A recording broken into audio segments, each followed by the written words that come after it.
Ito po yung Napier Plantation ng Sagay City. Dito nila kinukuha yung pampakain nila sa baka nila. Kasama natin, of course, si Dr. Moji Canyonero, yung kanilang provincial veterinarian. At yung ating dairy farm manager, si Bong Valente. And paki-explain nyo sa akin, Doc, Bong, saan nyo ginumpisahan ng Napier Farm ninyo? So nag-start kita 26 years na siguro. Ining Napier Farm? Yes, pag-start ng baka, nag-start matanat yan. Very good. So, siniguro nyo na bago kayo mag-umpisa ng dairy program, may pagkain kayo. Opo. And that is the secret to your success. Yes, sir. Inuna po namin yung tanim ng Napier at saka yung nag-start kami ng baka. So, mga 26 years na. Yes, sir. And how many tons do you harvest Sa sa Napier nyo? Sa Subong, sir, harvest kami 10 tons per day sa dalawang farm. Dalawang for farm. beef. Dairy Dalawa. at saka Beef.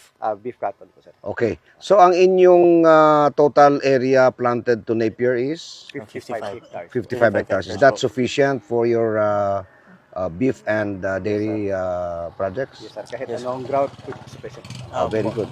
Very good. So, maganda. So, do you silage it o cut and carry lang? May silage, sir, at And saka then may cutting carry din. Okay. Saan na mas effective? Yung naka-silage o yung cut and carry lang? silage po, sir. Silage ang pinakamaganda. Palatable. Okay. Yung palatability niya sa baka, mas maganda. No? And so far, wala kayong naging problema. So this is one lesson that we could learn from Sagay City. Huwag tayong mag-umpisa ng any project sa dairy, sa kambing, sa baka, kung wala kayong pagkain. Tingnan nyo ginawa ng Sagay City. Bago sila nag-umpisa ng cattle production at saka dairy production, siniguro mo na nila na may pagkain yung mga baka nila. And that is precisely the reason why the Sagay City Dairy Farm Project and Sagay City Beef Production Project is one of the most successful projects ever implemented by a local government unit.